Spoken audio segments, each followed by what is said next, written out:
So അമ്മയ്ക്ക് leave കിട്ടുന്ന സമയത്താണ് ഞങ്ങൾ അമ്പല ദർശനത്തിന് ഇറങ്ങാറുള്ളത്. ബിക്കോസ് വേറെ പണിയൊന്നുമില്ല, ഒരു ദിവസം വെറുതെ ഇരിപ്പൊക്കെ ആയിരിക്കുമല്ലോ എന്ന് ചോദിച്ചാൽ. അപ്പം നമ്മൾ രാവിലെ റെഡിയായിട്ട് നമ്മൾ ഇറങ്ങി. അപ്പം നമ്മളിന്ന് പോണ കൊടുങ്ങല്ലൂരാണ് കേസ്. കുറേ നാളായി പോയിട്ട്, അപ്പോൾ ഒന്ന് പോയി പുതുക്കാമെന്ന് വിചാരിച്ചു. സോ നമ്മൾ എടപ്പള്ളിയിൽ നിന്നാണ് പോകുന്നത്. പിന്നെ എടപ്പള്ളി ചെന്നിട്ട് ബസ്സിനാണ് പോകുന്നത്. ഇവിടുന്ന് ഒരു മണിക്കൂർ ഏകദേശമൊക്കെ ഉണ്ടാവുമായിരിക്കും. ബിക്കോസ് ഇപ്പോൾ അവിടെ വല്ല പണിയണയാണല്ലോ, റോഡൊക്കെ പണിയണ കൊണ്ട് അതിൻ്റെ തിരക്കും കാര്യങ്ങളൊക്കെ ഉണ്ട്. ഭയങ്കര പൊടിയാണ്.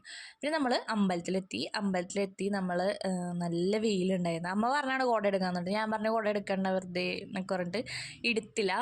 കണ്ട എല്ലാ വെയിലും കൊണ്ടിട്ടുണ്ട് എന്തായാലും. സോ പിന്നെ നമ്മൾ അകത്ത് കയറി അകത്തൊന്നും ഫോൺ യൂസ് ചെയ്യാൻ പാടില്ല, അവരെന്നെ ഇടിക്കും. അതുകൊണ്ട് ഞാൻ ഫോണൊന്നും എടുത്തില്ല. പിന്നെ നമ്മൾ പുഷ്പാഞ്ജലിയൊക്കെ കൊടുത്ത് അപ്പം ഇത് കിട്ടിയായിരുന്നു, അപ്പം അതൊക്കെ എടുത്ത് വെച്ചായിരുന്നു. പിന്നെ നമ്മൾ പുറത്ത് തൊഴുതിട്ടുണ്ടായില്ല. നമ്മൾ തൊഴുത് വന്നപ്പോഴേക്കും ലൈനും ക്യൂ ഒക്കെ അമ്പലം കഴിഞ്ഞ് അത്രയും ഇതുണ്ടായിരുന്നു, തിരക്കുണ്ടായിരുന്നു. ഞാൻ വിചാരിച്ചു ഇന്ന് തിരക്കുണ്ടാവില്ലെന്ന് വിചാരിച്ചായിരുന്നു. ബിക്കോസ് ഇന്നത്തെ ഹോളിഡേ മാറ്റി വെച്ചല്ലോ. അത് കഴിഞ്ഞ് പിന്നെ ഞങ്ങൾ ആ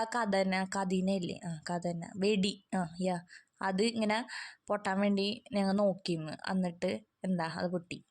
അതുമ്പോഴേക്കും കുറച്ച് നേരം ഞങ്ങളവിടെ ഇരിക്കുക. നമുക്ക് അവിടെ ഇരുന്നേ പറ്റുള്ളൂ എന്ന് പറഞ്ഞപ്പോൾ ഞാൻ പിടിച്ചവിടെ ഇരുത്തിയതാണ് ആൽമരം അല്ല ഗൈസ്, അത് വേറെന്തോണം. മറന്നുപോയി. ഓക്കെ, അത് കഴിഞ്ഞപ്പോൾ ഞങ്ങൾ അവിടെ നിന്ന് ഇറങ്ങിയായിരുന്നു. ബിക്കോസ് വിശക്കുന്നുണ്ടായിരുന്നു. അപ്പോഴേ കുടയുടെ കാര്യം പറയുന്നത്, മര്യാദക്ക് കുട എടുത്താൽ മതിയായിരുന്നൊക്കെ പറഞ്ഞാൽ അമ്മ പറഞ്ഞു. സോ അത് കഴിഞ്ഞ് നമ്മളൊരു അടുത്തൊരു ചായക്കട കണ്ട്. സോ നമ്മളവിടെ കയറി. ഞാനൊരു ഫ്രഷ് ലൈമും ആൻഡ് ഓൾസോ ഞാൻ മറ്റേ എന്തിട്ട് തന്നെ പറയണ മസാല ബോണ്ട, പക്ഷേ ഇതിന് ഉപ്പായിരുന്നു. എന്നാലും കുഴപ്പമില്ല, അഡ്ജസ്റ്റ് ചെയ്ത് കഴിക്കാം. പിന്നെ നമ്മളവിടെ ബസ് നോക്കി നിൽക്കാമെന്ന് വിചാരിച്ചാൽ അവിടെ ഇരുന്ന് വന്നപ്പോഴേക്കും ബസ് വന്നു. പിന്നെ ഞങ്ങൾ ഓടിച്ചാടി കയറി കേസ്, കാരണം ഇനി ബസ് കിട്ടിയില്ലെങ്കില.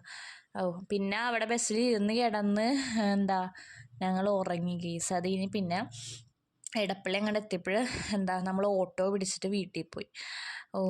ഭയങ്കരമായിട്ട് എക്സോസ്റ്റ്, ഞാൻ കരിഞ്ഞു പോയി കേസ്. കണ്ട് എൻ്റെ മോന്തയൊക്കെ ടാൻ അടിച്ച്. സോ അങ്ങനെ നമ്മൾ വീട്ടിലേക്ക് പോയി കേസ്. അപ്പം അത്ര ഉള്ളായിരുന്നു ഇന്നത്തെ ഗുരുവായിരുന്നു കൊടുങ്ങല്ലൂർ യാത്ര. അപ്പം ബൈ.